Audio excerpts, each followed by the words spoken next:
future. And we're doing that through the lenses of 5 future defining topics: innovation, sustainability, resilience, inclusiveness, and partnership. We're reviewing a variety of competitiveness areas or competitiveness decision-making areas through the lenses of those 5 topics. Today, we're talking talent. And when we do that, we are always asking how. How can we, in practice, what are the cases and examples that can translate into practice those 5 elements? We have 2 conversations or 2 big questions here related to the topic of our conversation. One really is cases and examples and what the colleagues who are joining us here today are doing on the ground to drive innovation, sustainability, resilience, inclusiveness in partnership on the ground in practice. But also, how can we mobilize talent from around the globe to solve problems anywhere when needed, taking advantage of technology and new models? So we invite you to join this conversation and to be part of that. Please use the chat function to share any resources, any ideas that you have, and also use the Q&A here to share your questions. We would love to hear from you.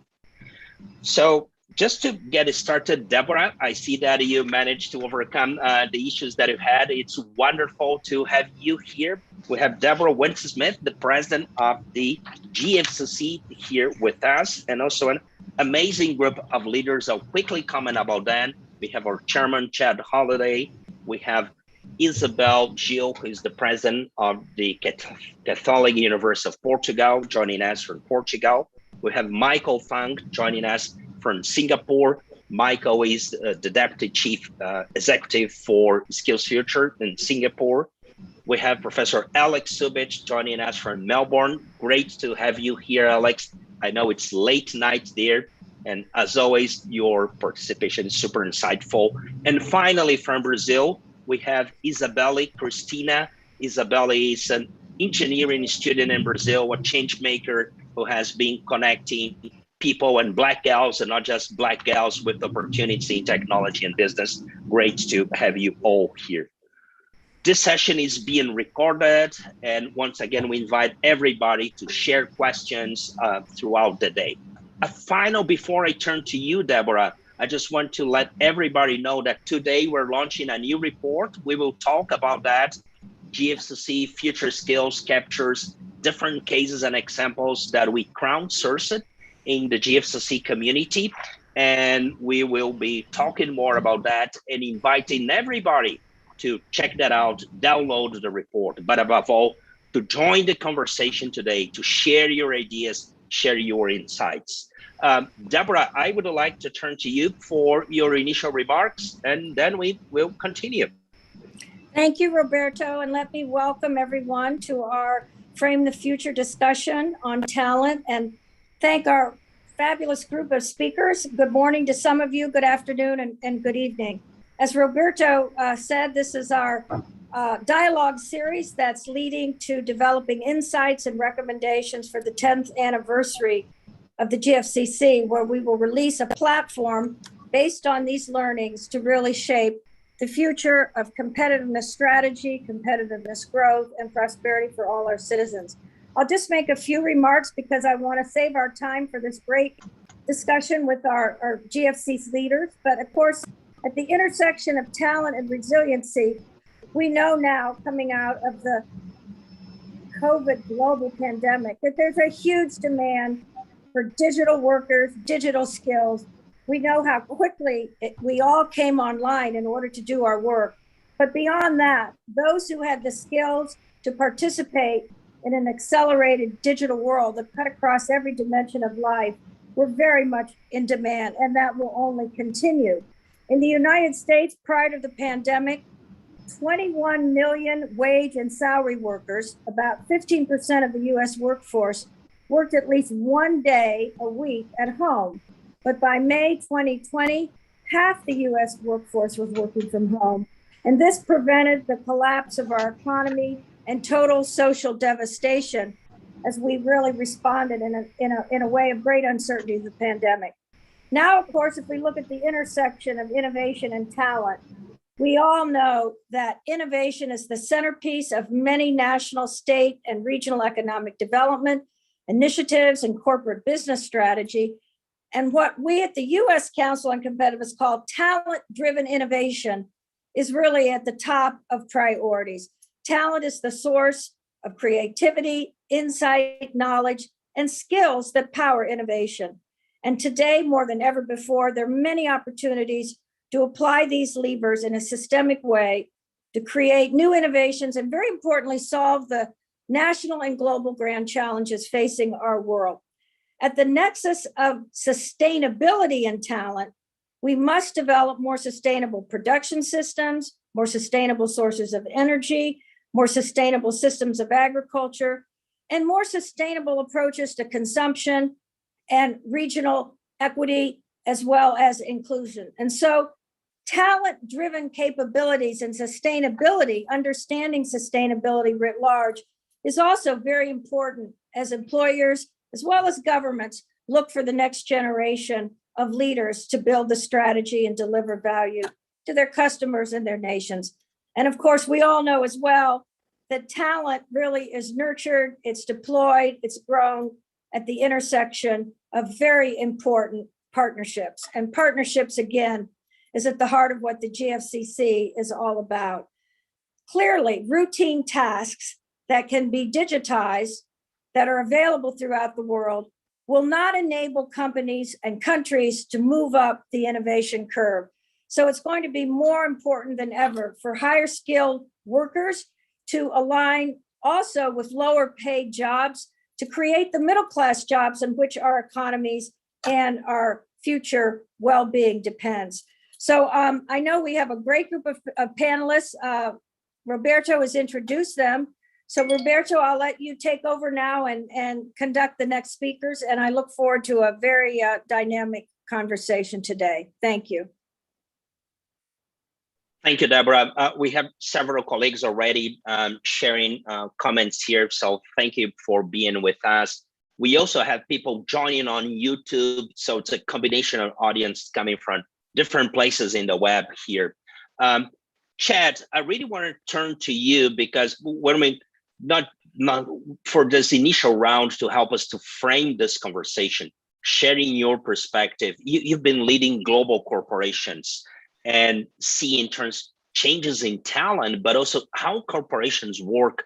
And I know that you are really interested in seeing how we could explore new models, new technologies to turbocharge talent deployment. So, Chad, over to you. Roberto, thanks very much. A great opportunity to be with this outstanding panel. I say I'm really looking forward to it. And Deborah, thanks for your leadership in making the GFCC possible. And Roberto, you've outdone yourself one more time with this session. Let me give you a proposition. I believe as a result of COVID-19, work is going to change forever and hopefully change in the right way, in a constructive way. And I'd like to share with you 3 questions an organization could ask itself to say, are you changing in the effective way given the opportunities you have? And if you're an individual seeking an organization, what I would suggest is you say, is the organization I want to join asking themselves that question? So that might be a reason. So the first one is fill in the blank. What could our organization do if our talent could do blank? What could our organization do if our talent could do blank? And Deborah, I think about our time with FedEx head Fred Smith. And Fred described it to me as he was creating this thing called FedEx, where he was going to try to get packages to people overnight. He knew how to make the airplanes work. That wasn't the problem. The problem was, how do you get talent that can come in from 12 at night to 4 in the morning and sort all these packages so they could go out again? And his concept was college students, because they had the energy, the strength, they're used to working unusual schedules, and they would show up and do it. So he would describe to me the key to FedEx wasn't airplanes. It was college students in a different way of using talent. So I think that would be that was the fill in the blank for Fred in creating FedEx. So what is that for your organization if you think differently for it? A second one is how do we schedule people in a way that really makes the most out of our talent?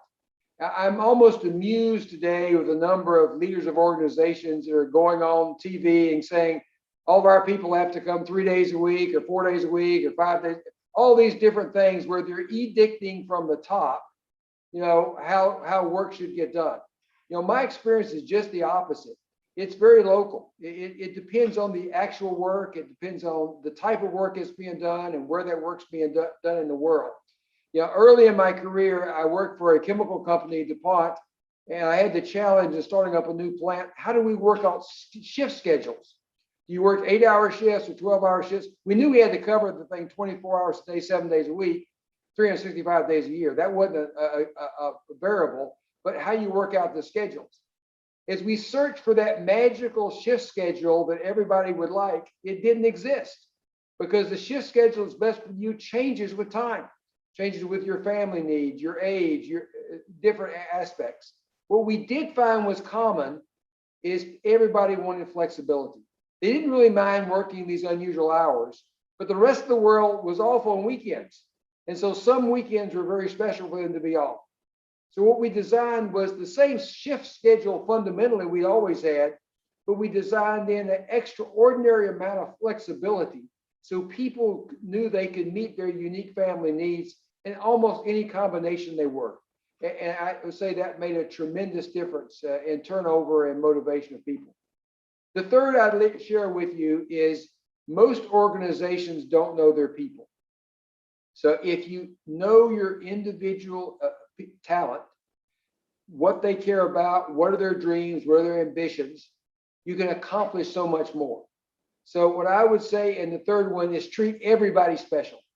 You understand their unique needs and how do you design the work to meet that unique need. And my guess is when you do that, they will put out the productivity that's necessary to make your organization succeed. Roberto and I share a few things in common. And one, we're both industrial engineers. So we design work. And what they didn't teach us in engineering school was let everybody design, this special for them. I think that's the new piece, is help people design work in the right way. Roberto, back over to you. Thank you, Chad, for inspiring us to think differently and to the ways we engage people, the ways we deploy people, and how we treat people. So those are very powerful questions. And what I wanted to do is maybe invite everybody. We have leaders from different companies. I just thought we have Paulo from Embraer in Brazil, one of the largest aircraft manufacturers, joining us. So a lot of people here. We have Walid from Saudi Aramco joining this session. We have Andrea from Ashoka, Latin America. Please feel free to share your comments and your ideas based on what Chad has mentioned in the chat here. We want to hear from you. So thank you so much, Chad. I want to transition to continue our conversation and maybe turn to you, Michael, in this initial round, or invite everybody to think about the questions that Chad presented and the overarching questions that we have for the panel. But it would also be great to hear a bit about you and what do you do. Michael, over to you in Singapore. Thanks, Roberto. And I want to thank Chad, Deborah, and the GFCC team for this opportunity to join you in the discussions today. I think this is a very important topic as we look at the future of work, the future of workplaces, the future of learning, future education. And it's relevant to us all due to the various disruptions that we're facing. Let me just give you a quick introduction to my organization. I come from Skills Future. We're based in Singapore. We are an agency under the Ministry of Education. We set policies and we provide funding for workforce training and skills development and promoting lifelong learning across the nation. We serve all population segments and companies and workers from all the various industry sectors here in Singapore. So as we take a look in the future of work, and it's become more and more apparent because of COVID, what we see is really 5 key disruptive forces. First is technology, right? For the last 2 decades, 3 decades or so, we've seen waves of technology that's changing the way that businesses operate, the ways that customers interact with businesses, and so on. We're also seeing shifting demographics. Aging population is a problem in many of our advanced economies. So the labor force is shrinking and we need higher productivity. At the same time, we're seeing longer lifespans. People are living longer and having to switch multiple career stages in their lives. So new skills are needed as they reinvent themselves throughout their lives. We've also seen shifts in globalization and localization as well. As the COVID pandemic has shown, things have really happened quite differently from what we expected in the trends of globalization. There's now a little bit of reshoring and localization going on as well. And of course, COVID-19 has really changed the way that we work, the way we live. And I agree with Chad that work is going to change forever. So these are, I believe, persistent trends, and we need to adapt the approaches we're taking to build a calibrated and systemic approach towards how we develop human capital and how we respond to these disruptions. And later on, we can discuss a little bit more, but I would think that our whole paradigm of what it means for education and training, what it means for skills development, we have to move towards a paradigm that is much more non-linear and lifelong learning in nature. One that's much more flexible, agile, and responsive to emerging needs. And we must take an inclusive approach and provide near universal access to a system of lifelong learning. And that's where the gaps are in our education system today. A lot of front loading and not a whole lot in the lifelong learning part. And that is the system that we have set out to build in Singapore through the Skills Future movement, an integrated high quality lifelong education and training system. And it requires multiple partnerships with companies, with unions, industry bodies, institutes of higher learning, government agencies, to be able to build a comprehensive system that supports everybody.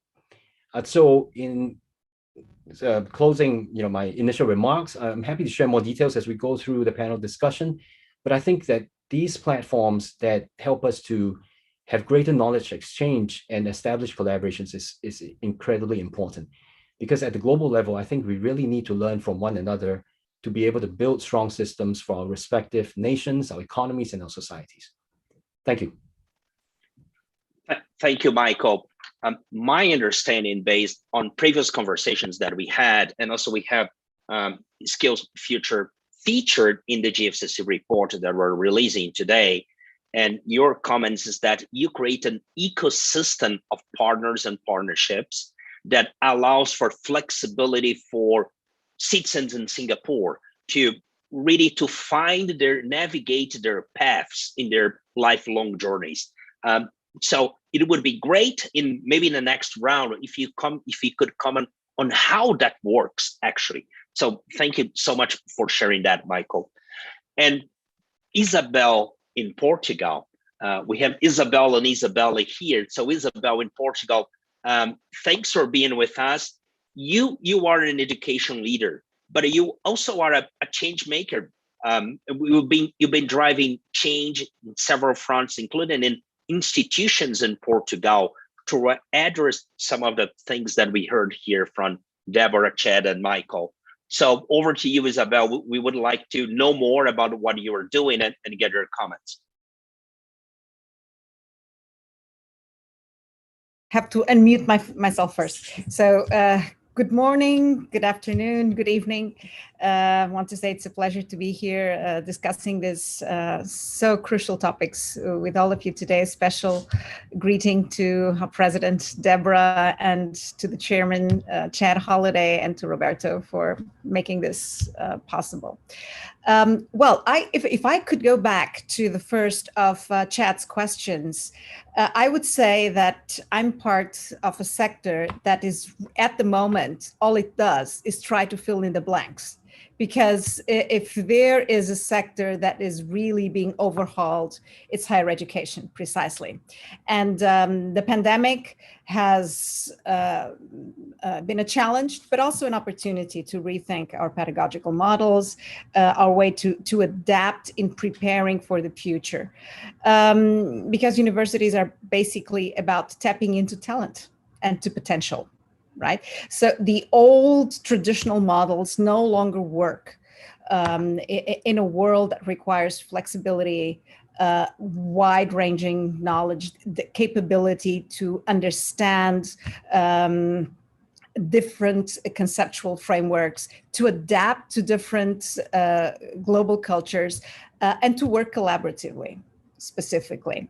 So I would say this is, and it's a worldwide movement. I'd really like to interpolate as well, Alex, to speak about that, because we are rethinking our position. And it is clear that the way we move forward to be able to effectively cater to what our constituents, our students want, is basically to work also across a multi or multiple stakeholder platform, with companies certainly, with governments, with other higher education institutions globally. So the knowledge ecosystem is absolutely critical, as Deborah was saying, in leveraging global economies and in distinguishing between reproducible economies that are based on or cater to reproducible tasks and high value economies. I'd like to perhaps draw your attention to a study that has been made by one of our competitors, so I feel very comfortable quoting from it, the IMD in Switzerland, regarding the factors, the talent, the global talent ranking. They look at 63 countries worldwide, and basically define 3 factors that are absolutely determining in devising or defining how an economy is ready and how it fares in not only attracting global talent, but retaining its local talent and avoiding brain drain. And so they look at 3 main factors: the investment and development factor, public investment and private investment in the development of knowledge systems with companies at higher education institutions, in order to further develop these new skills for the future. The appeal and attractivity of the economic ecosystem, how companies do in retaining local talent and attracting foreign talent, and the readiness factor. That is, what capabilities already exist in the economy as far as the high-level training is concerned. So the quality of existing skills, of the skill sets, and the talent pool. And it's interesting to see that in that study, it's not large countries that do well. So in the top 10 positions, we have small economies that have invested over the course of the past decades heavily in knowledge ecosystems. Switzerland, Iceland, Luxembourg. So you're really talking about small economies, but they have been extremely capable in preparing their talent pool to meet these challenges.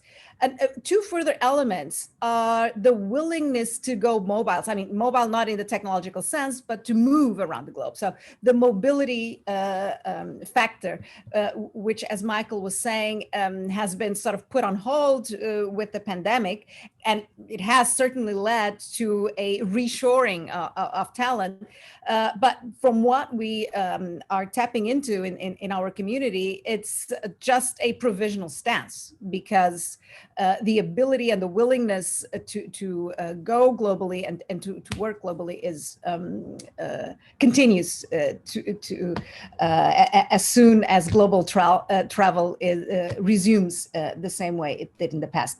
And interesting enough as well, economies that we usually tend to look at as growing fast with high percentages of growth do, I would say, poorly in this ranking. China, for instance, ranks 40 amongst 63 of these countries. And I think that is really instructive for all of us who are working in tandem with this multiple sectorial group between the companies, governments, and higher education institutions to look at the need. It's not about the size, it's about the strategy and how you are able to leverage these coalitions to move forward and basically create that readiness factor to be able to develop high skilled jobs.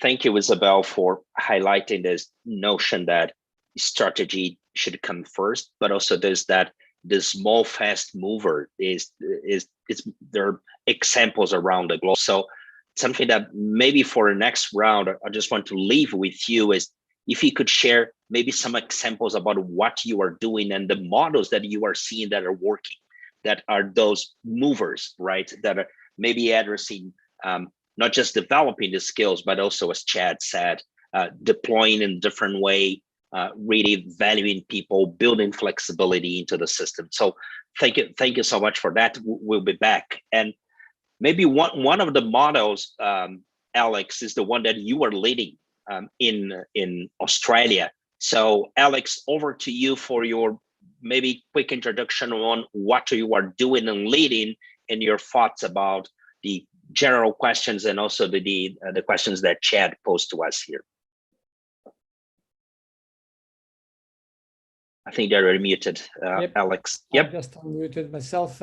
Thank you, Roberto, and a pleasure to be part of this panel with my colleagues and see many of them again.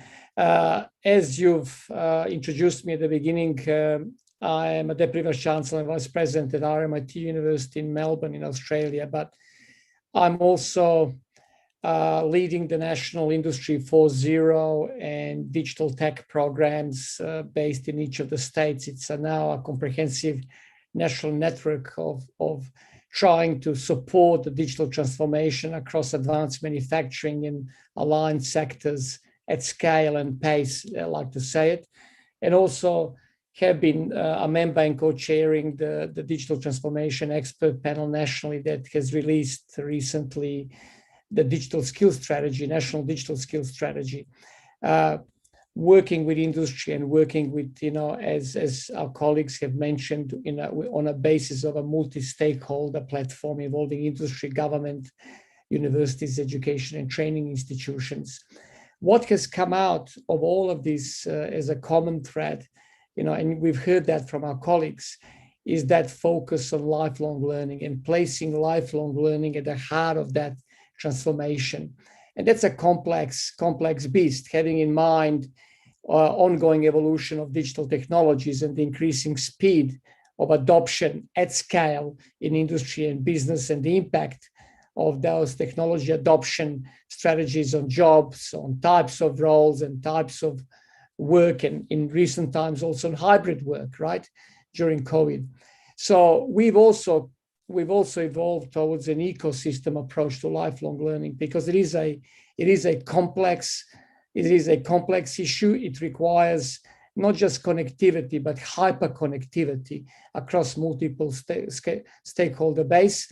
Individuals as well as companies, SMEs, smaller businesses, they wouldn't know where to start. This is a complex issue, especially when you're trying to achieve transformation at scale and pace. So what we've done is the national industry hubs, the Industry 4.0 hubs, with in each state, and now we are progressing towards introducing more in each state, are kind of catalysts for bringing those stakeholders together, running pilot programs in digital tech and Industry 4.0, but also having pilot facilities, Industry 4.0 facilities that actually demonstrate what Industry 4.0 is and show what good looks like. And it's a kind of a supportive, non-competitive environment that brings industry, students, professionals, academics, researchers together to really socialize the technologies, to socialize the practices, explore the new ways of using it, and where industry also gains insights of how those technologies and tools can manifest themselves in their own business and how they can transform their business. This is now moving at scale. It does represent a very important, I would say, network within that ecosystem that I mentioned. In Australia, I would say, like, Isabel mentioned, smaller, geographically big, but population-wise smaller nations, I think we're seeing that they are more agile in moving to transform and trying to innovate and find solutions. In Australia, our recent report that we launched with Amazon and Alphabeta showed that, by 2025, Australia will need an additional 6.5 million digital workers that need new digital skills or reskilled. And that's about 79% more than what we have today. That kind of a skill gap cannot be met by business as usual, right? And I would put it to you that kind of a skill gap cannot be bridged by any single university or training institution alone. And if we have in mind also the rapid, dynamic technological advancements that are now measured in weeks and not decades compared to the past, no one can be abreast of all those changes or stay relevant by working alone. The only way is through strategic and deep partnerships with industry on program-based rather than project-based. And I might leave it there. Alex, thank you so much. This is amazing. Just the sheer number, an additional 6.5 million people, digital workers that need to be trained by, let's say, in the next 5 years, ideally. That's a lot, right? And also, thanks for bringing this concept for national agility. I think that connects really well with what Isabel has said. But maybe we could bring the conversation more to, let's say, to the concrete level of someone who, on the one hand,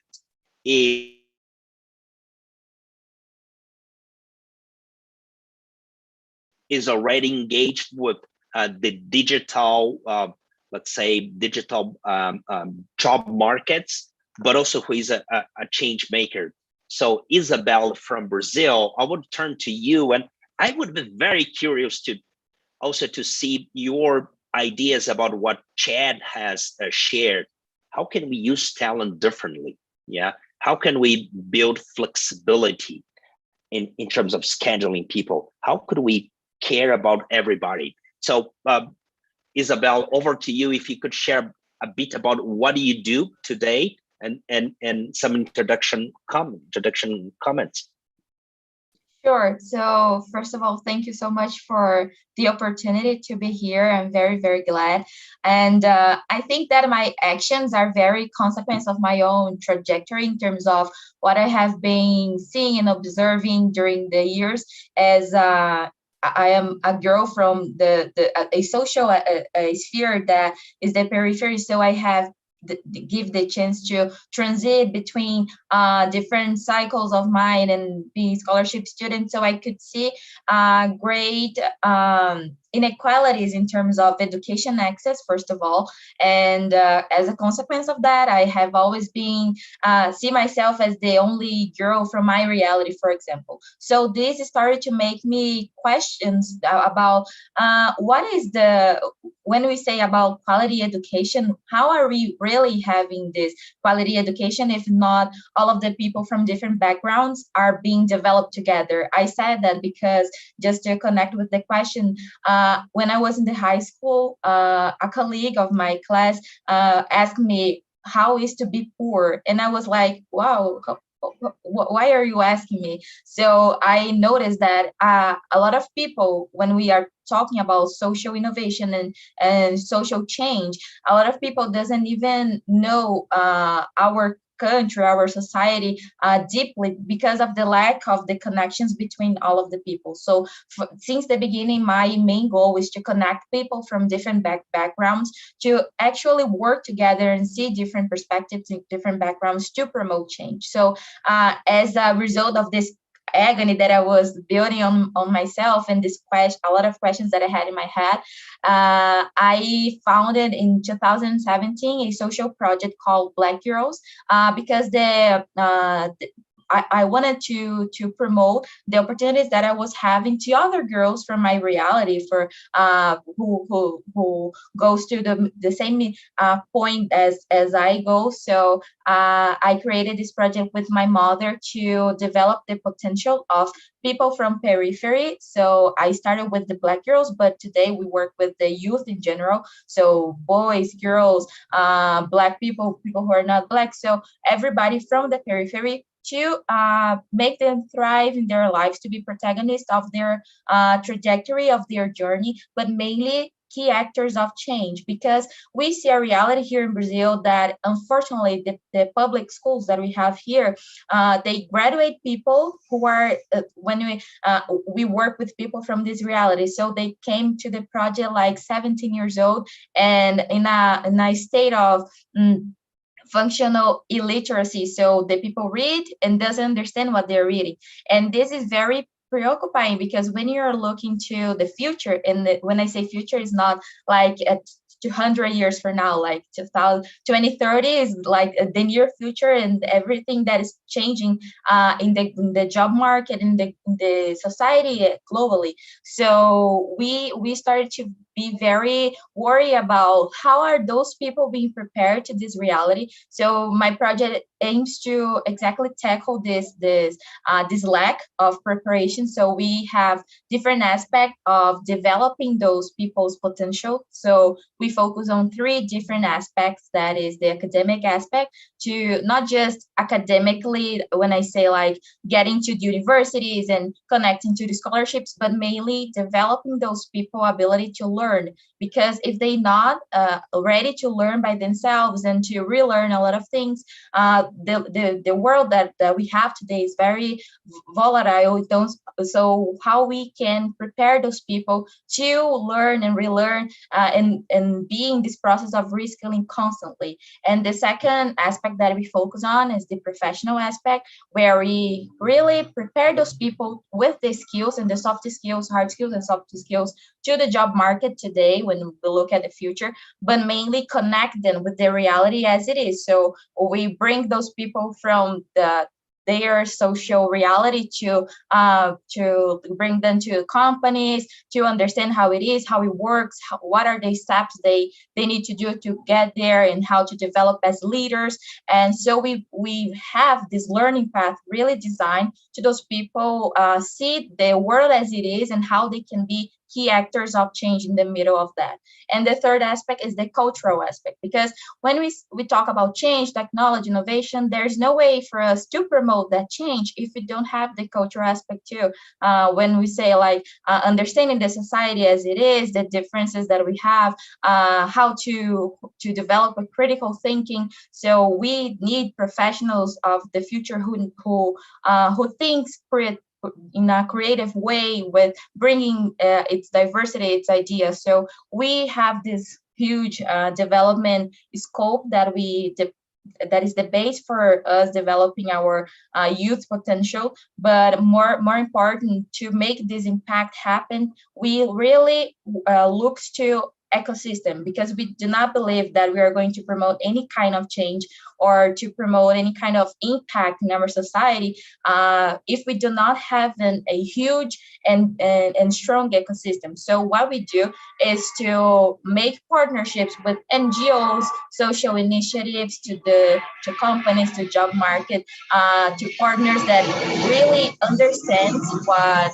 we are doing in terms of preparing those youth to thrive in a positive way, in a way that can be leaders of not just of the future, because as we are young, a lot of people say, oh, we need to prepare the youth for be leaders of the future, but not necessarily for the future, but right now. So we empower them to understand entrepreneurship, to do a lot of hands-on projects. So we build these connections across different sectors to promote change and integrate projects that are complemental. So we started to build this huge network of change that we really believes, and we really act in a way to promote this change in scale and in partnerships too. So that's a little bit of it. Wonderful, Isabel. 2 very quick questions. You are an engineering student now, right? Yeah. Okay. And the other question, who has developed this whole framework, let's say the curricula, whatever, for your program? I have developed, actually.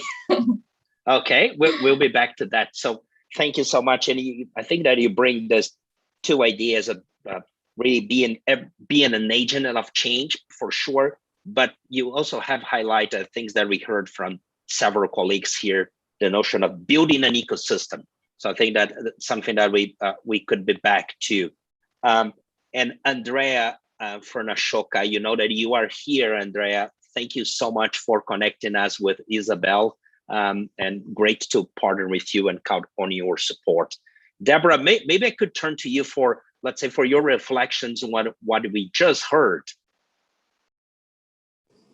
Thank you, Roberto. Well, one theme that is coming out through this, and I think both you and Chad Holliday and now Isabel, Christina, and others have kind of brought this, is the power of engineering, and to think of engineering in a much broader sense than as a specific discipline.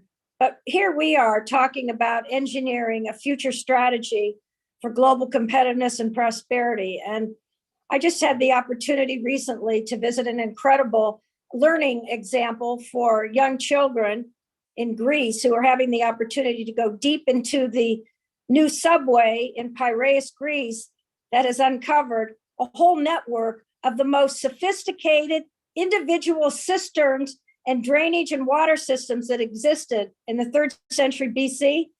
And what they're learning is materials, engineering, math, modeling, as well as the creativity of what they're finding in terms of the material remains. So, you know, we've said for years at the Council on Competitiveness, and I think it's come out of this conversation, when we think of engineering talent into the future, we need people who think like artists, and engineers who think like artists, and artists who think like engineers. So the other thing I was struck, which I will share with, that all of the engineers, civil engineers leading this massive reconstruction project, 5 out of the 7 were women.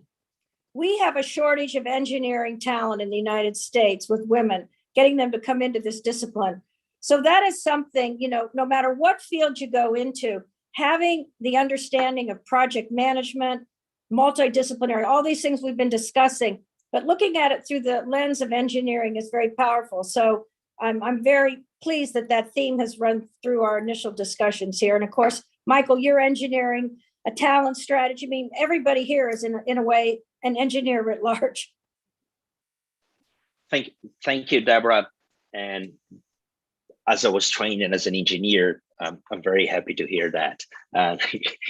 Even though I don't do much engineering in the hard sense today, but thank you so much for your comments, Deborah. And I just want to invite everybody to check the conversation that we're having here on the chat. We had several resources being shared. Chad Evans, our colleague from the Council on Competitiveness in the GFCC, has shared many resources here.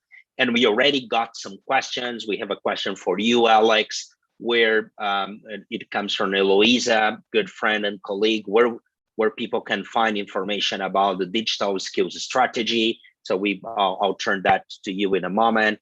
We also have a question about best practices and how we can develop core personal skills involving innovation, partnership, sustainability, and inclusiveness and resilience. I think that's for everybody here on the session and on the panel. Before we continue, I just want to invite everybody, and my colleague Simone will share on the chat a link where you can download this report that the GFCC is releasing today. We have captured more than 30 cases from around the globe. They come from 15 nations. They're not about the skills themselves, but they're about schools, programs like the program that Alex leads in Australia that are really tackling the skills issue. So we built that. Originally, we were funded by the Brazilian National Confederation of the Industry. We have some colleagues from CNI Brazil here, so we want to thank them. But we want to invite everybody to check that out. we distilled some lessons that we learned from there and some trends. So let's continue the conversation here. Chad, would you have any additions, or did we get answers for your questions? Would you like to stress anything related to that? Well, you got some great answers and some great input. I learned so much from all my colleagues on the panel. If I could go back to something Alex said, which I think was really critical, that we'll have to reskill forever. Yeah, and I think that's so important and critical in what all we do. And then going also back to Michael, who, yeah, if I think of any country in the world that is the best at building skills, I would name Singapore. And so if you think about these two ideas, that, you know, Alex saying we have to rebuild skills forever, and let me call you the best country in the world at building skills. Yeah, how do you put those two things together? And just pose a question I asked when I was a CEO of DuPont. I would turn to universities and say, I need just-in-time development for my people. I see people are going to go into a new job. They're going to work on a special project. There are these sets of skills they need to have. How can you give them to me right now when I need them in the next 2 or 3 months so they can do them? Do you have any techniques to give just-in-time skills development? Michael, maybe you could start out. Thanks, Chad. I think that's a great question, and I think there are two very important things that we need to do. First is, I think we need to rethink the entire paradigm of education and training. In many of our countries today, our formal education systems, including our higher education systems, are designed in a particular way, and has worked very well for us in the past in terms of producing skills, knowledge, and talent at scale. But with the rapidly changing environment, that paradigm is seriously under challenge. And Isabel, you've talked about that. And so I think we really need to have the ability to think about this at the systems level as well. How do we think about education and training in a much more integrated manner and lifelong in nature?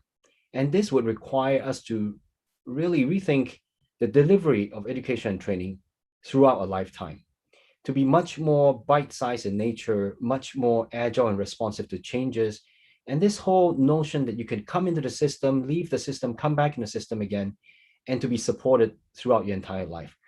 Some of the things that we've started doing in the Singapore context is shifting our universities and polytechnics to have a much greater market share in workforce training. And this, I'm talking about modular, bite-sized, just-in-time delivery of skills that's needed by individuals. Our universities have responded. Some of them have now moved towards a model where they think about undergraduate education not as a 4-year degree, but as a 4+20. Get a degree in 4 years and then come back over the next 20 years for different types of classes and courses. And you have credits as alumni to come back. And the government has put funding behind that. We've removed some barriers. We're still not there. It's a first step towards building a much more integrated system. So I think rethinking the paradigm of education is key. And second is what a number of my fellow panelists have mentioned. Take an ecosystem point of view. And by the way, I'm an engineer too, so I talk about ecosystems. But engineer the ecosystem so that it actually works. And there are several key components in this ecosystem. I'll just touch on them briefly. First is we must get a sense of where the skills landscape is going. We must be able to anticipate what kind of skills are coming up on the horizon and build that into curriculum, whether in our formal education system or in our workforce skills development systems. And then to be able to deliver that through a range of educational institutions. This would include your private education providers, your institutes of higher learning, but also importantly, companies themselves. Companies have to build workplace learning capabilities because they can be extremely agile because they are at the edge, in terms of the nodes, right? They are at the edge of the skill system. And then thinking about how to make these kinds of learning accessible to different segments of population, including those who may be low wage, who may be disadvantaged, making it accessible and affordable. So the kind of funding that needs to come in place and the design of the learning has to be in a way that is accessible to different segments.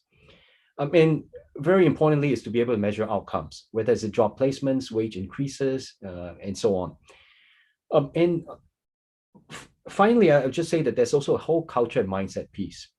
What we're finding is, despite building the ecosystem, if individuals do not see the need, if they're not motivated, if employers do not see the need to invest in developing the skills of employees, it doesn't work.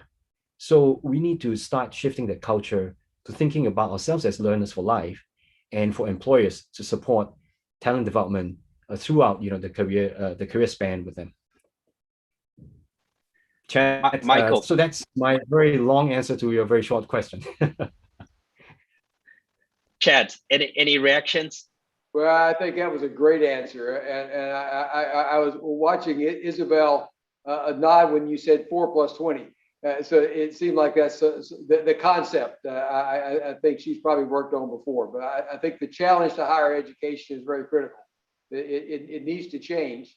There are some fundamentals that are very important, and we shouldn't get away from those. And that's the research element that's very important. They're leading forward. So I think there must be a way to get the combination right. Roberto, back over to you. I think that Isabella and Alex, Chad has just teed you up for your comments. But before I turn to you, Michael, am I correct to understanding that you are explaining and making the case for a system that combines two things: a top-down approach, so developing this strategic overarching roadmap on skills, and then a bottom-up approach in which you nurture the development of all potential types of skills and knowledge and education providers, and you connect those. Is that what you do in Singapore with Skills Future? Yes, Roberto, that's what we're attempting to do. We're a small country, and as Isabel said, small countries have a certain advantage in terms of being able to mobilize the different stakeholders. So we build from a top-down perspective, from a supply side perspective, the ecosystem that we think is necessary. But what is really important too is on the demand side, from companies, from individuals, they need to see the need, and they need to match in and link in with the ecosystem. And so it has to be both the top-down and bottom-up system design so that it actually works. Thank you, Michael.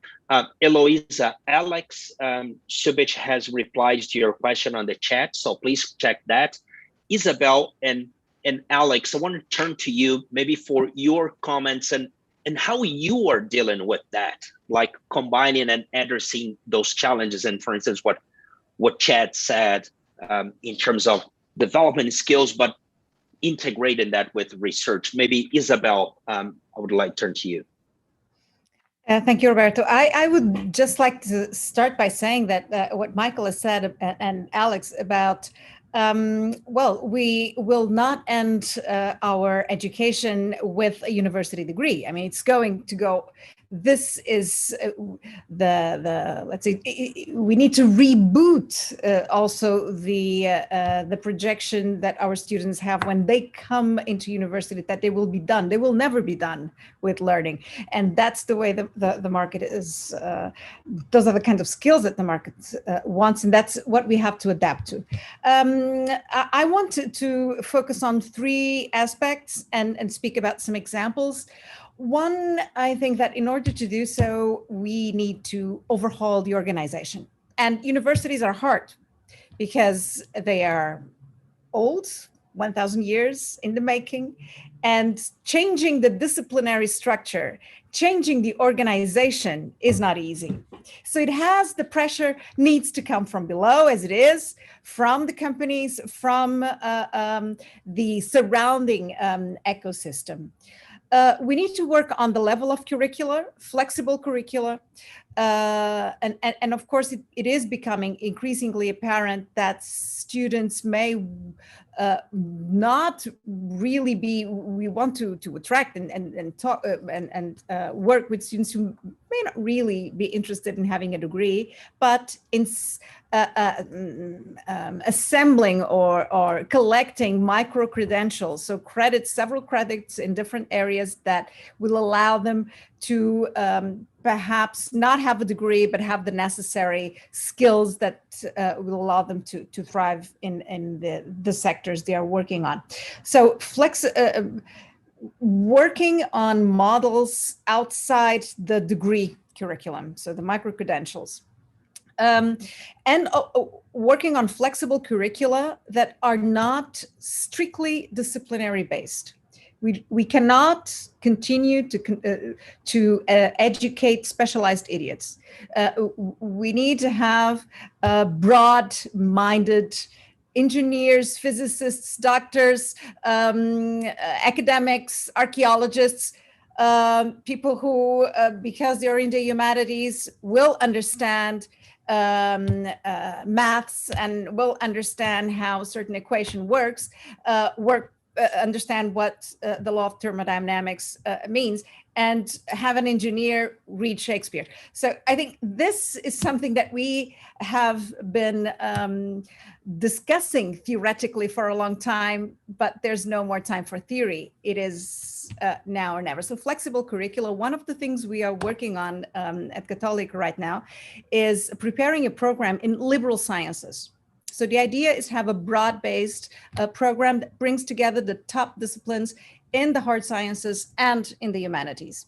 And this will allow the students along their degree to focus more on one side or the other, but to be able precisely to equate that those two cultures, as C.S. Lewis said. So flexible curricula that are adapted to the needs of companies. Also an exercise that we are starting now is a management retail program strictly focused on upskilling the workers of the largest retail chain in Portugal. Naturally, other students and others who want to be participate are also allowed to do it. But this was specifically organized with this company, and it will focus on empowering their workforce and caters to their social responsibility needs as well. Thirdly, it is important to change the organization. Secondly, change the organization inside. That is, we need to train our staff. So staff academies, and that taps into also something that Chad was saying earlier. Our staff needs to be adapted to this changed organization and to the changing needs of the students that come to us throughout their lives, and adapt the campus experience to that. And finally, I want to focus on the way we recruit students. And I'll give you an example of something that we do. Now we're launching a new medical school, and the recruiting mechanism, and traditionally, of course, it's basically merits, academics, the way the recruitment for students in Portugal works, and across Europe. It's the IB or school exams, and it's strictly academic, strictly the academic results.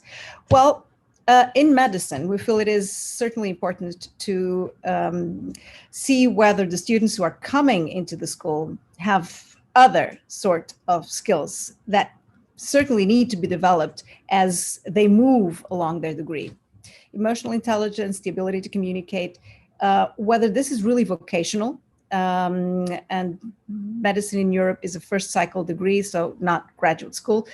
So it requires people skills. Do we want to train doctors as researchers, or do we want to train doctors who are going really to treat people in the most fragile moments of their lives? So we are also changing the way we do our recruiting to adapt to the new models. Thank you, Isabel. I'll have a follow-up question for you in a minute. I'll just leave it here. What is your secret sauce? You mentioned two things that I believe that are difficult.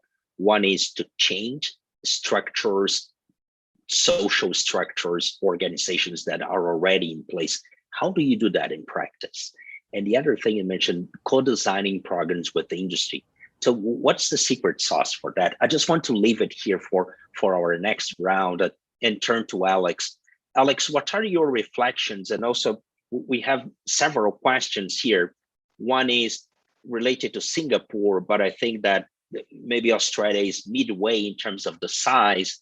Our colleague Chad Evans is asking, how can we leverage a Singapore strategy, Singapore-like strategy in larger nations like Brazil or the US, but maybe Australia, it's in between in terms of the size. And I think for sure, Michael would like to have your comment soon, but you mentioned scale, Alex. So what's the secret? How do you get to scale the thing that you've been driving?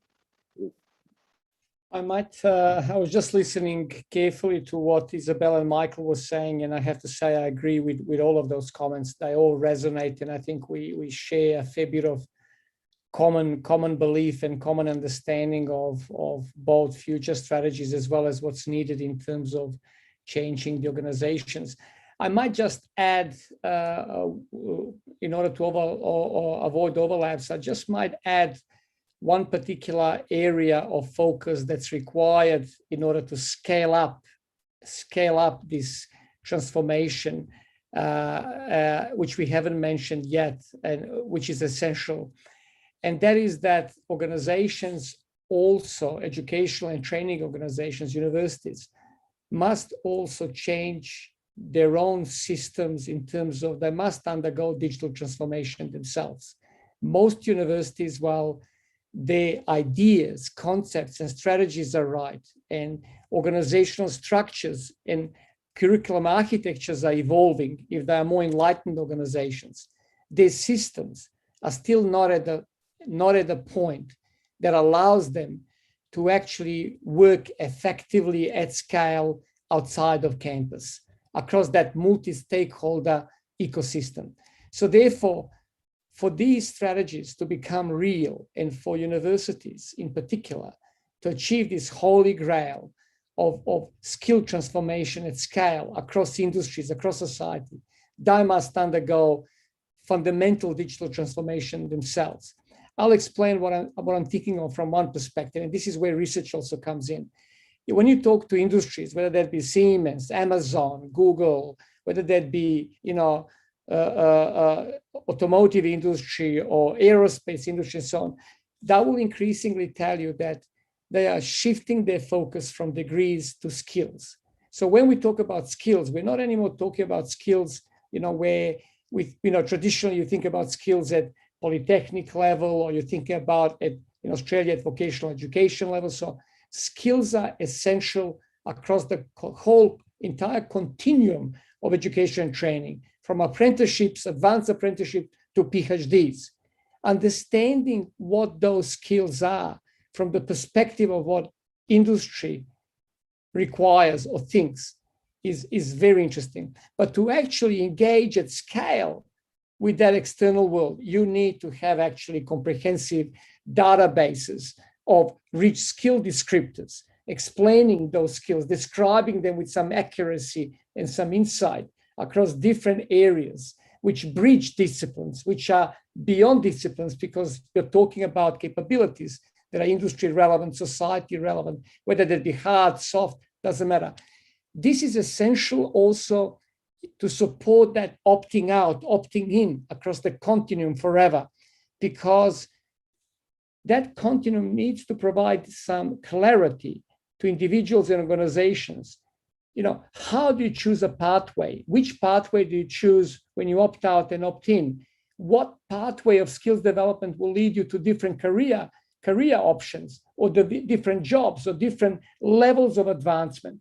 That's not a simple thing. This is not your traditional university where an academic sits, goes through transcripts, and tries to evaluate on case-by-case basis recognition of prior learning. This is moving to digital platforms of rich skill descriptors. This is bringing artificial intelligence that works on those platforms to lead and guide individuals. This is moving organizational enterprise capability of universities to a completely new level that majority are not even aware of what they are today.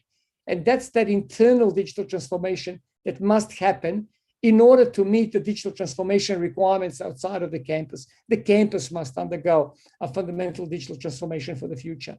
And that's something that does involve significant rethinking and research and working with industry.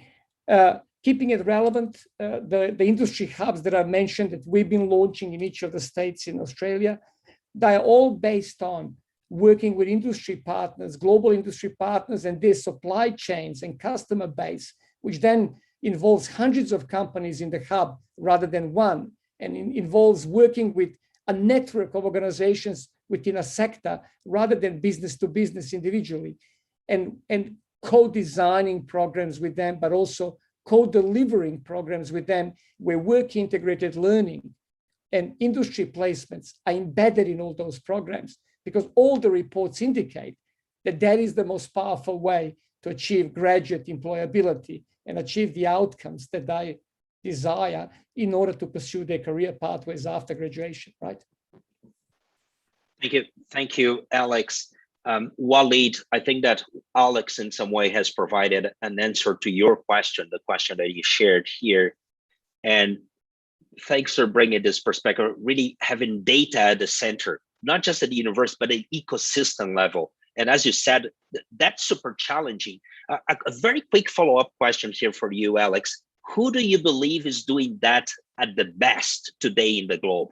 Really to leverage the potential of data to drive skills development. There are some examples that are emerging, and some are coming from quarters that you would never expect. One example that I've come across is at the Western Governors University in US. Their approach to establishing a comprehensive data platform with rich skill descriptors across the whole continent is something extraordinary. It is something that I would say at the moment is best practice that I've seen there. We're also seeing in Australia, some of my colleagues like at University of Technology, Sydney, now bringing an overlay of AI, on their database and trying to, evolve. We will see going forward, those that are working at scale and pace and that are able to engage with a broader, that they all will be building those capabilities on the database involving AI, and that will provide personalized journey. Because when we talk about lifelong learning at scale, this is also about personalized education at scale, which is, guess what? Bringing the real world, the products and commodities world into educational setting in terms of the mindset. But personalized education at scale, mass personalization will be critical. And that's the expectation that we will see emerging, but interactive, enriching and so on. That can't be done without these platforms, right? So we need data, and we need we have skills description. We need to create the parameters to that at a scale. So very challenging, but very concrete. Thank you, the Alex. Research will come, right? Yep. Isabelli in Sao Paulo, I would like to turn to you, because being an engineering student, how are you seeing this? The whole things related to working in this changing environment. How do you see that progressing in your career? What are you looking for? What type of lifelong learning experience are you looking for? And maybe how do you, what would be your answer for some of the questions that Chad shared in the beginning? How can we mobilize and use talent in a different way? You are doing that. Sure, thank you.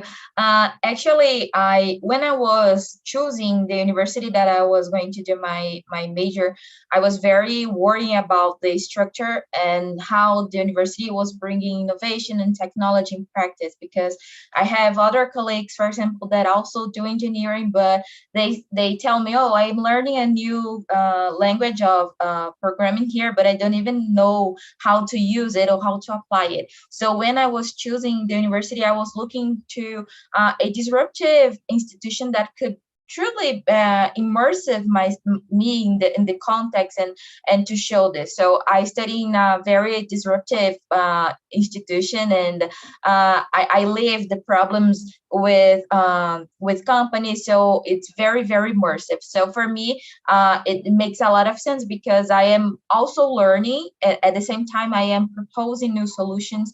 But I see that still it is a one university, and there's a lot of aspect that we need to improve in terms of seeing that projecting all of this learning in the future. Because what I see, especially in the whole world, but saying in a Brazilian perspective, we have like 20th century institution forming 21st century people. So this doesn't make any sense. And I see at the same time I work in technology company. I work at Oracle, that is a multinational, and I see that the people who comes from the university, for example, in internships and from the academia, they have a coalition between perspectives, because the world is really different from what the universities today are showing. I think there is a social aspect in the middle of that is the this kind of aristocratic education model, like, oh, you go to the top ones and the top one have the whole knowledge. But it is not true, because for myself, I believe in the concept of knowledge, and how, and not just a great a curriculum that you can learn just in one university. So I think the universities here in the world are not seeing this like in a collaborative way to immerse the students in this new context, to make them agent of change right now. Because there's a lot of think of the previous model, and we are changing, the business models are changing, and the people who are being prepared, they are not going to fit. So we have a double crisis. I see there is the huge of inequality, and also the huge of the people being wrongly prepared to this reality, where they're going to face a lot of difficulty to adapt, because we have a lot of good students, but we don't have good learners. So those are different things. And when I look to my future, honestly, I don't know what I'm going to do for 10 years from now, because everything's changing so fast. But I know one thing for sure, that I am going to be leading change by impacting people's lives through technology.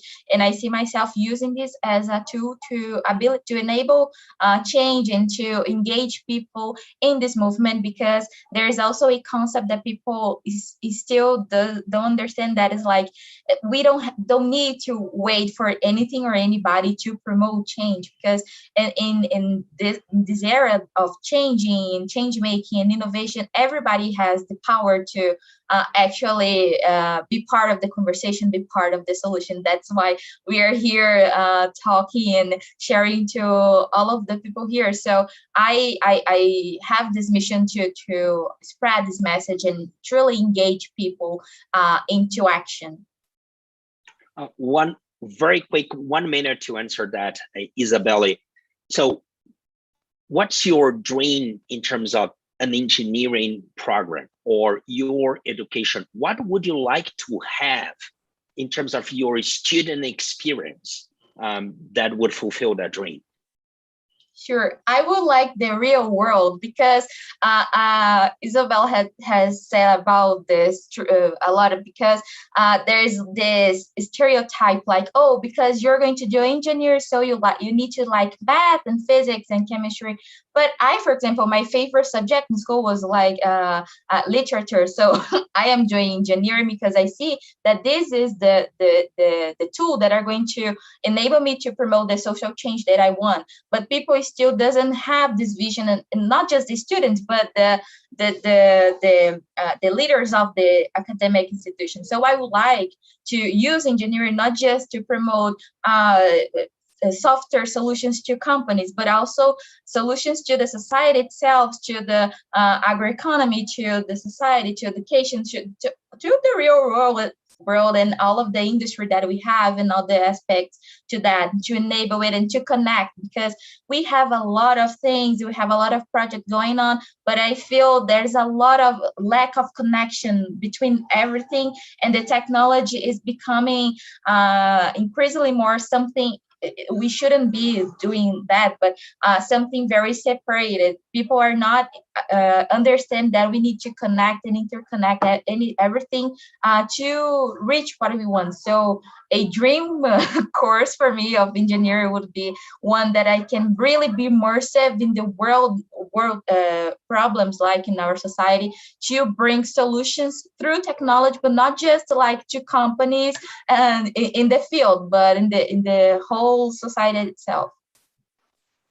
Okay, so thank you for sharing that. Deborah and Chad, I would like to turn to you. And Deborah, we also have a question here about something that you've been addressing, let's say digital inclusion. How can we talk about developing talent if maybe we don't have the infrastructure? So Eleni has asked that, and how we could create even child care systems, let's say that systems in society that will really allow for people to engage in talent development.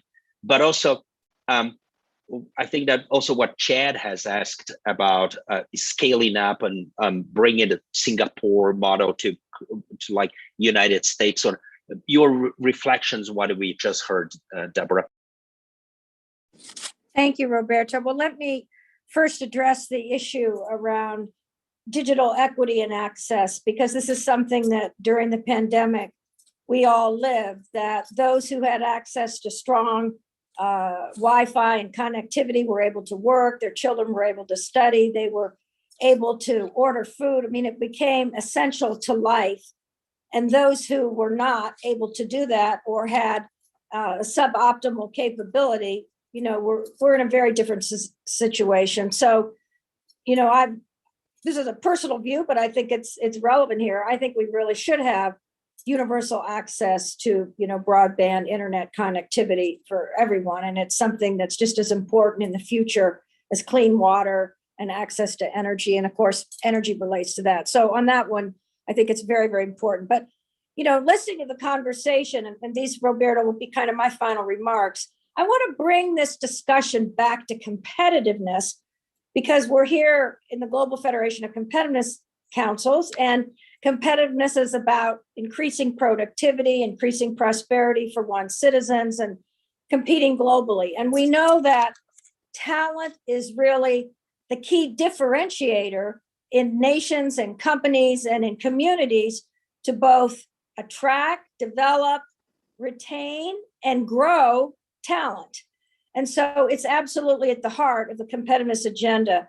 So just a couple things that I think we need to, in addition to the things we've discussed in this fantastic panel, and this has been in the questions as well, personal skills are going to be very, very important too. How people could relate to each other. Isabel Gill's referred to this many times.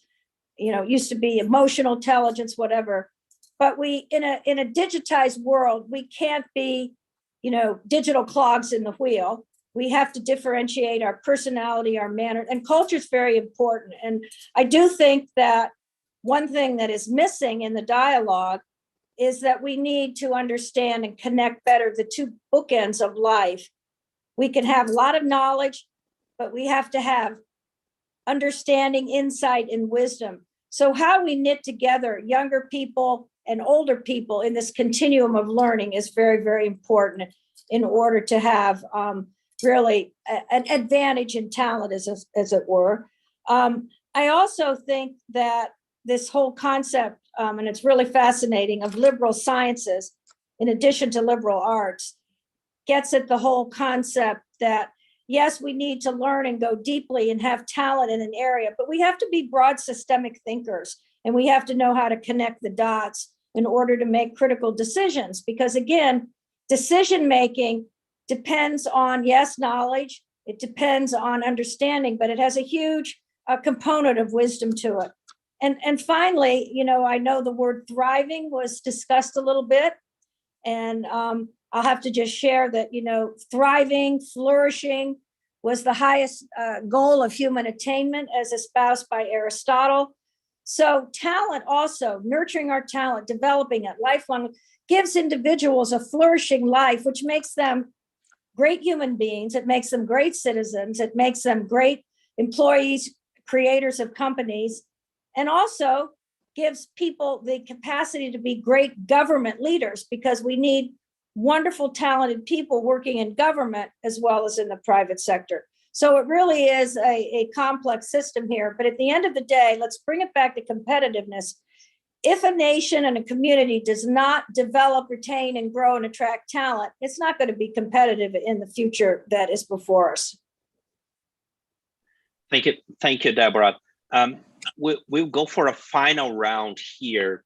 And Chad, maybe you could share your thoughts, but I want to be sure, Chad, that at the end, I would go back to you to check your questions. And then we give a minute to each one of our speakers. Chad, any reflections on the things that we just heard? Scale, data, engaging with ecosystem, any practical ideas that come to your mind? Well, I'd like just to go back to what Deborah just emphasized, that Isabella started us out on, is the need for a liberal approach to, let's call it engineering or in the technical fields. And I'd like to share a personal experience. Some decades ago, I was in an experimental program at the Wharton Business School at the University of Pennsylvania, where every one of the classes working toward an MBA was taught by a Wharton professor, but also a professor from liberal arts. It would bring in history or philosophy, psychology. And I just say that what we learned from that, of learning the technical skills, the most up-to-date technical skills, but having this liberal arts professor put it in a broader, centuries-long sometimes perspective, just made it so much more meaningful, and we understand what we were doing in a different way. And the other thing they did in that program is, because they were really trying to attract people, they made it very easy to take the program. So University of Pennsylvania, great big campus, and these were people that were working during the day and having to go to these classes at night. So they had one little house where you would go to do everything you had to do around the university. You only had to go into that one little house to do everything, and then you take your classes at various places. They made it simple, so people would opt in and want to do that. That program didn't survive.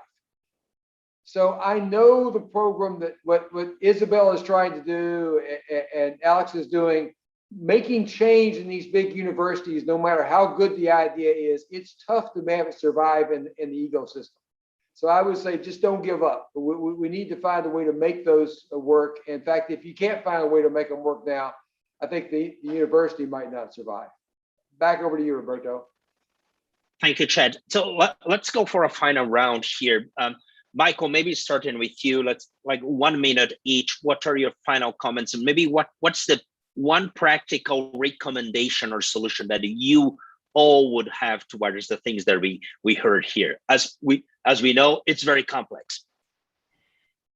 Yeah, Roberto, that's a tall order, right? 1 minute to do that. But I wanted to respond to a few things, right? I think this competitiveness point that Deborah brought up is critical. As we think about new skills like digital skills, AI skills, and so on, that's going to be necessary in almost every industry sector and job. So we need to think about scaling at scale for digital skills. But what is really important too are the soft skills. And we call them critical core skills. And we define that in 16 different domains. And we work those, embed those into the workforce skills development programs that we have. Because that's critical too. How individuals deal with complexities, embrace change, make decisions, communicate one another, collaborate, and so on. So I think that competitiveness umbrella needs to be there as we think about all the things that we talked about today about lifelong learning and skills development. And I'll just maybe round off by saying that skill strategies have to be mapped to economic strategies, because we don't develop skills just for its own sake. We develop skills so that it powers jobs and companies and ultimately the economy. And so when we build out our skills frameworks, our skills maps, it has to be mapped to where the economic drivers are, where are the industries going, and then make sure that we have the right interventions in place to deliver those skills training to those the workforce that needs them. And Roberto, if you just let me have another 30 seconds, I just want to respond to a point that Isabella brought up, which I think is very important. Our schools have to deliver curriculum that are work relevant, so that when graduates come out from our school system, they are not disillusioned, they come out work ready. And so being able to incorporate some of these fast changing skills maps into how we design curricula at higher education level, but also back in the schools, that's critical too, so that graduates come out with work ready skills. So I just want to put that point there as well, because I think that's a very important piece as well. Thank you. Thank you so much, Michael. Over to you, Isabel. You were just mentioned. Okay. Let's do Isabel in Portugal. Okay. It's a very common name in our Portuguese-speaking world. Well, very briefly, just to react and tapping into something that you were saying earlier, you're asking earlier, Roberto, what is needed? What is the trick to create these partnerships? I think what we need to build is trust inside the organization and with the system, the other stakeholders outside the education ecosystem. And you need to listen to the needs of the students, as Michael was saying, listen to the needs of companies, and be self-reflexive about the work that we are doing as fill in the blanks, open a space to rethink, and be open to change. But for that, that requires dialogue with the companies, but also dialogue inside the organization. It's not easy, but as Chad was saying, that's what we're here to do. Thank you, Isabel, and it's great to have you here. Alex, over to you. It's a good segue. I enjoy listening to this. So I would also add, in order to work with industry and truly kind of bring that outside in view to transform universities, also need a lot more humility. To work with industry successfully, you really need to have humility. And I think that's extremely important.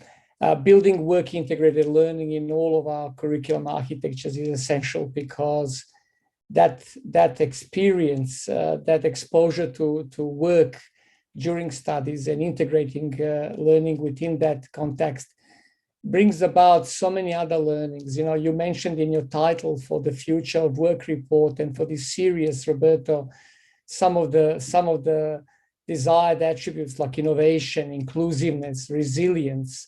How do you teach resilience? How do you teach inclusiveness? How do you teach change management and systems thinking in the real world context?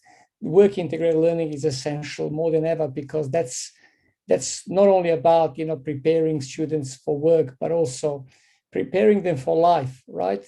And these are some of the skills that we often don't talk about, but because they transcend all disciplines, that they transcend all professions. Change is hard, and change is very hard in academic institutions because of heritage and legacy issues that have a way of pulling back all the time to the business as usual or business of past. But I think it's important, as Isabel mentioned, to persevere, and we have to be very crafty how we do that. When we rolled out a Foundations of AI, a stackable modular course that has modules for all sectors, health, and most of the disciplines were objecting, why would I need AI in health, or why would I need? So we just let it out there and let students enroll. 500 students across all disciplines enrolled in 2 weeks, because they voted with their feet. They know they need it, even though their academic supervisors don't know that they need it. So sometimes I think we have to show them up like that, because real world will go beyond us, right?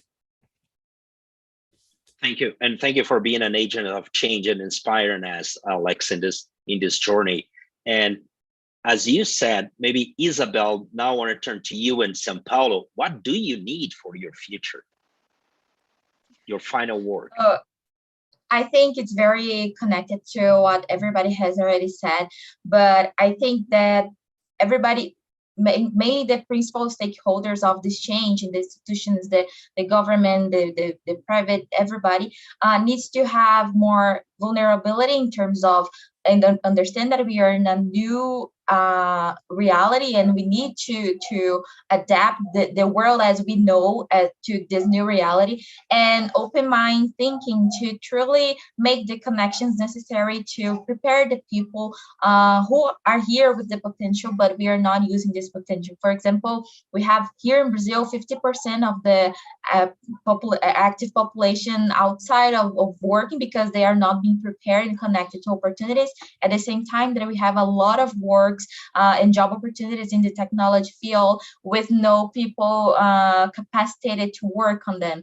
And also, for example, last year, due to financial issues, 4 million students in Brazil stopped to study because of the lack of connection and all of that. So these are aspects that I think that we need to use all the technology bring to us to truly tackle the most pressing issues in our society, to truly enable us to advance as a world interconnected to promote the change we want to bring. Thank you, Isabel, and thank you for your inspiration and to calling our attention to this fundamental issue that we are wasting human capacity, keeping people outside of the knowledge economy and not providing opportunities. So thank you for that. Chad, over to you. Any ideas on the questions that you asked everybody in the beginning and your final reflections? Oh, great answers to my questions. Just fantastic. We could have gone on forever, but Roberto, I have a question back to you. So you created this series out of a difficult situation, COVID-19. You couldn't do your work from Washington, D.C., where you normally had. You're back in Brazil. You created this in a very different way. Deborah gave you the freedom to do that and the encouragement to do that, to get your work done in a different way. Given everything you've heard today, what have been your personal learnings in creating this new way for the GFCC to operate? I think that's really about digitizing or digitalizing things and trying to more and more leverage the potential technology to expand our reach. I think that we're in the very, very, very beginning. We have a long way to go, but I see the GFCC could be a global conversation, and that global conversation could lead us to action. But we need, I think, really to leverage the power of data and new technologies to engage. There are new opportunities that arise from whatever the type of things that we're doing. This is what I have learned. Great, thank you. Over to you. Thank you, Chad. Deborah, any final ideas, comments? Well, I want to thank everyone for participating, both our panel and also those online, and for their great questions that we have received and comments. But I just want to conclude by saying that I feel very optimistic that talent is going to be enabled more and more throughout the world. And also we're going to see the emergence of many, many leaders. And during the pandemic, we could see, whether it was in government, industry, universities, we could see leadership coming to the surface from the top and the bottom and really making important things happen. So leadership is also part of the talent imperative. So I thank all the leaders on this panel for everything they're doing in their respective environments, and sustainable talent into the future will be absolutely key to our prosperity and security. Thank you, Roberto, for your leadership and for your vision. And thank you, Chad Holliday, for being the chairman of the GFCC. Thank you all. Thank you. Thank you, Deborah. We have a GFCC tradition. We're taking a group picture. So we would like to ask everybody to open their cameras. So because we're sharing this with the world, and Vanessa, Simone, Riley, I know that you are somewhere behind the logos. So please just Check the camera. Yeah. And I learned a lot today. I think it was a great conversation. I invite everybody. I suggest you can save the chat here. You will capture ideas, you will capture resources and the links that you can use. I hope we can be in touch. We're having another session in 2 weeks from now. This whole Frame the Future series is only possible because for sure the team support that we have from our leadership in the GFCC, thank you, Chad and Deborah, but also because we have members and sponsors that are making this possible. We have the Brazilian National Confederation of the Industry, Japan Science and Technology, Lockheed Martin Corporation. We have the Qatar Research, Development, and Innovation Council, and we have the U.S. Council on Competitiveness as the sponsors of this initiative. On July the 28th, we're having a session on intellectual property and how's that changing, including when we have AI inventing new things. So AI inventorship and other aspects are coming. That session is sponsored and supported by Lockheed Martin Corporation. We hope you can join us, and we hope you can stay in touch and help us to frame the future. Thank you so much for being here.